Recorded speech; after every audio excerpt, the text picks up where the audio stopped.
É muito melhor você criar um negócio numa área que você gosta. E aí você escolhe 2 dessas áreas, só 2, para começar a namorar com elas. E aí você vai procurar todos os livros. Vamos lá, pelo menos de 10 a 50 livros que você acredita que se você fosse o Matrix e conseguisse absorver aquele livro, ia te tornar uma pessoa melhor naquela área.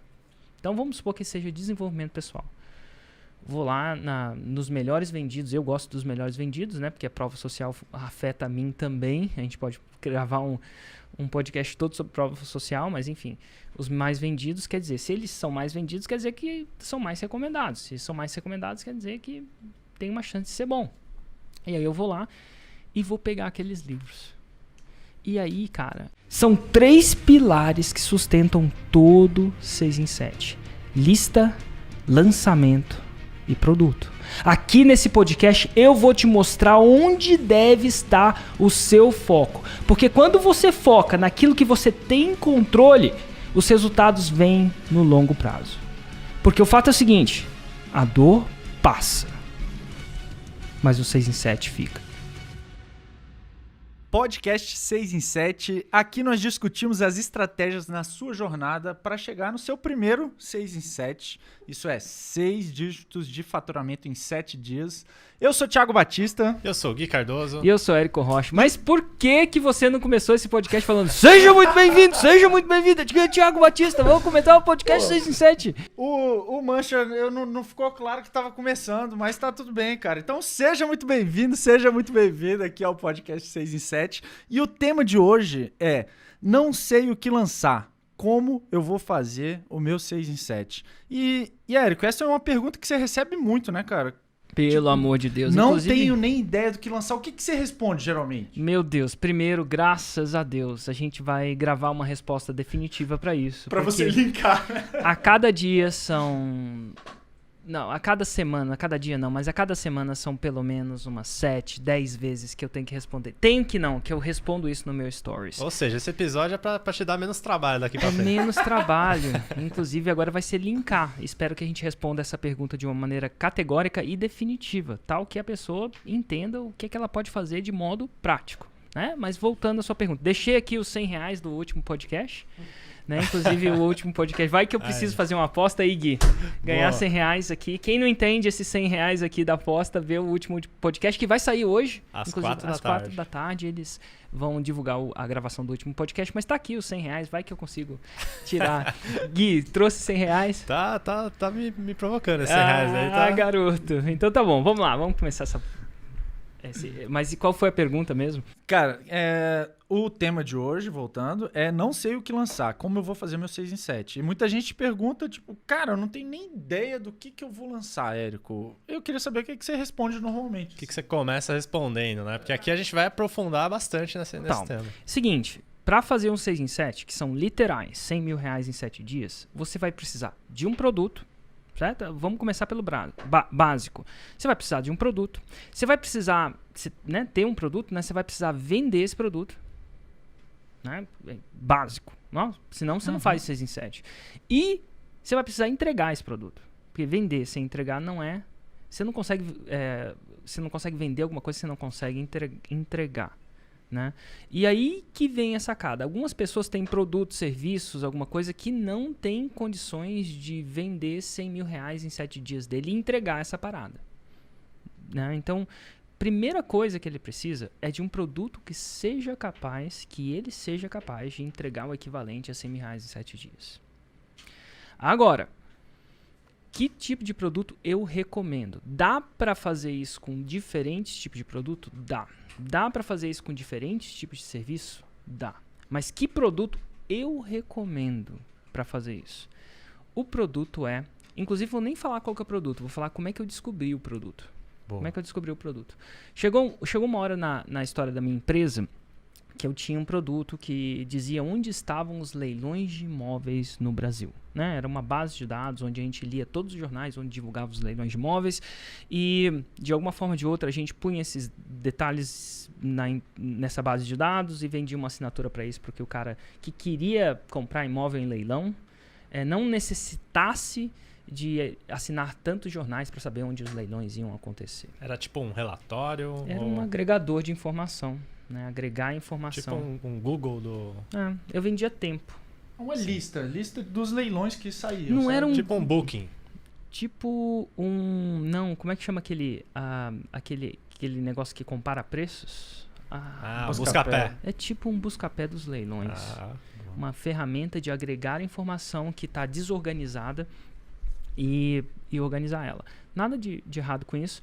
Aí um dia eu tive a seguinte... E a gente, enfim, tava indo bem com isso e tal, aquela coisa toda. Hoje a empresa não existe, né? Porque hoje a maioria dos imóveis em leilão já são divulgados na internet. Antigamente era jornal, que era mais difícil e tal. Bem quanto, Érico? Cara, quando chegava a 7 dígitos ano? Chegou... Múltiplo 7? Ele chegava... Eu acho que... É que eu não lembro exatamente quando aconteceu isso, mas... Chegava pelo menos 500 mil ano. Entendi. Esse negócio chegava a pelo menos 500 mil ano. E a gente não tinha nem funcionário. Era eu e o Hugo e o resto era tudo terceirizado. Me terceirizando meu primo. Né? Enfim. Mas aí o que aconteceu? Eu tive uma ideia.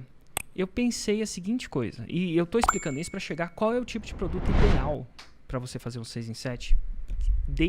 Mesmo que você não saiba o que lançar. Né? E a gente vai entrar nessa parada. Mas eu pensei a seguinte coisa. Eu falei assim, cara, tem muita gente que poderia estar investindo em leilão, mas não investe. Né? Um cara que tem potencial. Por quê? Porque tem muita gente que quer comprar imóvel pela metade do preço. Em leilão não é incomum a possibilidade de comprar imóvel metade do preço. Você quer comprar imóvel, se você pudesse comprar um imóvel legítimo pela metade do preço, você compraria, Thiago? Claro. Sim, Gui, com certeza. mancha. Mancha, pra deixar claro, mancha balançou a cabeça que sim. Laí, grita aí. Com certeza. Mas a maioria das pessoas não sabiam da existência disso. Então, o que a gente pensou? Existem muitas pessoas que não conhecem um produto meu, né, que era de leilão de imóveis, e são potenciais clientes. Inclusive, isso na Masterclass do Fórmula de Lançamento, eu explico que a maioria dos seus clientes e potenciais nem sabe que você existe. Nem sabe que a sua solução existe. No caso, a maioria das pessoas que querem comprar um imóvel, se eu fizer uma pergunta para 100 pessoas... provavelmente muitas delas vão falar, sim, eu quero comprar um imóvel abaixo do valor de mercado, né, a 50%, mas se eu perguntar, você quer investir em leilão de imóvel? Eu acho que menos de 1% vai falar que sim. Então, a gente pensou, por que isso acontecia? Perguntei para o Hugo, vamos analisar fundamentalmente. As pessoas não conhecem, ou 2, elas conhecem e não sabem fazer, ou 3, elas conhecem e têm um pré-conceito. Né, um conceito prévio negativo sobre aquilo. Leilão de imóvel é uma coisa falcatrua, é uma coisa complicada, vou perder meu dinheiro. Máfia. É uma máfia. Né? Eu acho que a gente fala muito desse negócio do poker. Né? Eu convenci... Eu estava falando com 2 amigos no final de semana sobre poker. Tô começando a jogar poker e tal. A primeira coisa que eles falaram foi, nossa, é uma doença. Jogo de azar. Inclusive as esposas deles falaram, meu Deus, não, você não vai jogar. Inclusive quase que ela falou assim, você não vai andar com o Érico mais. Não falou isso assim nesse sentido, mas eu via um pré-conceito com o poker. E eu entendo isso, né? É um pré-conceito. Do mesmo jeito que grandes esportes tiveram um pré-conceito, o jiu-jitsu teve um pré-conceito. Só o cara que quer brigar na rua, os pit boys, né? Os pitbulls. Futebol também, né? Jogador de futebol profissional antigamente era considerado vagabundo. Então nada de errado com poker, nada de errado com futebol, nada de errado com jiu-jitsu e nada de errado com o quê? Com leilão de imóveis. Muitas dessas pessoas não sabiam que, por exemplo, poker é quase um xadrez. Pode ser quase um xadrez. É mais ainda que o xadrez, porque o xadrez, inteligência artificial já resolveu. Poker, nem a inteligência artificial ainda consegue bater o humano. Só né? em, modalidades muito mais básicas. Só se a inteligência artificial estiver jogando com o Érico. Né? Mas enfim. E aí a gente pensou, nossa, que louco, né? Vamos educar as pessoas que sim, existem leilões de imóveis que são ruins, vamos dizer assim, negativos, mas existem muita oportunidade. Inclusive, a gente falava que leilão de imóvel é protegido pela lei. Né? Então, lei é lei. Se você for lá e arrematar, nada te impede de arrematar. aquela coisa. Então, assim, é muito louco. É que nem concurso público. Você vai lá e passa no concurso público. Você pode ser quem você for. Você está protegido por uma certa regulamentação, uma lei, e você vai tomar posse se assim for. São regras bem definidas. Uma coisa que o Brasil, em teoria, é bom é isso. Quando tem regras bem definidas, a coisa acontece. Isso é, você passa você passa o sinal a uma velocidade mais alta, você vai pagar multa. É muito raro você não pagar a multa. Então, o Brasil tem isso de exercer uma lei. Ele tem uma certa jurisprudência para isso, né? Um certo passado. Mas aí a gente pensou assim, vamos fazer o seguinte, Hugo, vamos fazer um curso. Vamos fazer um curso para educar as pessoas sobre as vantagens de leilão de imóveis, dos leilões de imóveis, e como executar isso. Como executar, né? Não só que é vantajoso, que existe a oportunidade, mas como você toma proveito da oportunidade. E aí a gente fez esse curso. E aí aconteceu uma coisa muito louca. Muito louca. A gente chama isso do nosso momento Viagra. Porque o Viagra, a gente fala disso, né? O Viagra foi descoberto pela Pfizer. Só que ele não foi descoberto pela Pfizer intencionalmente. Estavam pesquisando um remédio, se não me engano, contra arritmia cardíaca ou alguma coisa do tipo, e descobriu que toda vez que eles davam o remédio para um carinha testar, o carinha voltava no outro dia pedindo mais. Não tem mais desse teste, não. E, porra, e o cara ficava maluco, né? Ficava louco dentro da roupa. E aí ele falou assim, nossa, cara, a gente descobriu um remédio contra a impotência. E aquele problema da impotência era um problema muito maior do que o problema da arritmia cardíaca para os homens. Não é não, Thiago? Não sei. Eu tô tranquilo. Certo. Mas enfim, e aí o que aconteceu? Eles fizeram muito mais dinheiro, bilhões e bilhões e bilhões. Aquele foi o produto mais rentável da Pfizer, discutivelmente, né? E o que aconteceu? Quando a gente lançou esse curso, a gente falou, a gente não pode dar de graça. Se a gente der de graça, a galera não vai fazer. Leilão de imóvel, apesar de ser lucrativo, é uma coisa complicada, difícil de aprender, assim como pôquer. Você aprende ele em 5 minutos, mas você demora uma vida inteira para masterizar. Uhum. E eu achava que se eles não masterizassem, não fossem lá comprar um imóvel e tal, eles nunca iam comprar minha ferramenta depois. Uhum. Então a gente cobrou caro. Não sei se foi 1.000, se foi 2.000, acho que foi 1.497, porque todos os meus preços terminam em 7. Isso não tem nada de provado ou alguma coisa assim. É simplesmente o Érico termina tudo em 7. Até o 6 em 7, que nem as pessoas não fazem nem mais 6 em 7, fazem 6 em 5. Né, os lançamentos são feitos em 5 dias, mas eu mantive o 6 em 7, porque, pô, muito mais legal falar 7. Mas, e aí o que aconteceu? A gente descobriu o nosso Viagra. Como assim um Viagra? Um produto que era muito mais rentável que o produto anterior. Por que ele é mais rentável? Então, o produto anterior era uma ferramenta. O produto seguinte era um curso. Por que ele era mais rentável? Porque o curso, ele apela também para quem não está procurando o produto. A ferramenta, se eu for vender uma ferramenta de leilão de imóveis, eu vou só quem já investe em leilão de imóveis vai comprar a ferramenta. Quem já está aware para aquilo, né? Quem já está aware. Mas o curso, eu não chegava e falava, aprenda leilão de imóveis. Não, eu falava assim, quer aprender a comprar um imóvel pela metade do preço? Pela metade do preço?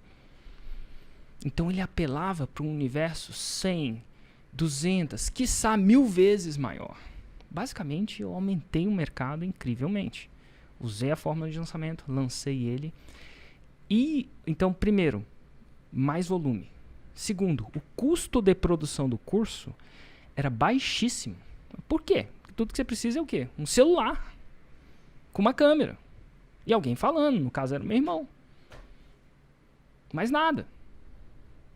Custo de uma ferramenta, complicado. Quem tem negócio sabe disso. E o negócio era um software, mas enfim, o software também tem um custo, é programador, enfim, é um custo alto. Inclusive, a gente fez um podcast, dos episódios foi quanto custa para fazer um 6 em 7.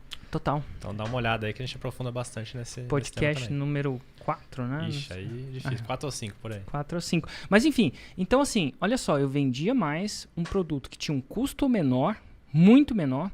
A escalabilidade dele era brutal. Isso é, eu produzir uma cópia ou produzir 5.000 cópias é a mesma coisa, uma vez que você filma. Eu distribuí uma senha, 5.000 senhas para aquele acesso. É a mesma coisa, uma vez que você filma. Então é mais escalável, vende mais, tem um custo menor, isso é mais lucro. Era uma loucura. E aí vem a grande outra sacada. As pessoas estavam preparadas para pagar um preço altíssimo por ele. Por quê? Porque as pessoas se transformavam com o consumo daquele produto. Olha que louco. E quando eu falo transformar, não é uma experiência religiosa ou iluminada. Não, elas eram uma pessoa antes e depois, classicamente. Quando você aprende, naquele caso, a comprar imóveis por 50% do preço, a sua vida tende a tomar uma direção. Ela não tende a melhorar, ela tende a tomar uma direção completamente diferente. E elas eram extremamente gratas. E porque a direção era completamente diferente, eu acho que o conhecimento, ele pode mudar completamente a sua vida. Ele não é melhorar a sua vida, não é mudar. Uma pessoa que sabe fazer um 6 em 7, quando ela faz um 6 em 7, ela já não é uma pessoa pro resto da vida. Pro resto da vida. E por si só, então o conhecimento é transformativo. Ele é transformativo, não é melhorativo. Ele pode ser melhorativo, não existe essa palavra, né? Mas ele pode melhorar a sua vida, mas na verdade ele causa uma transformação. Então as pessoas estão dispostas a pagar caro por uma transformação.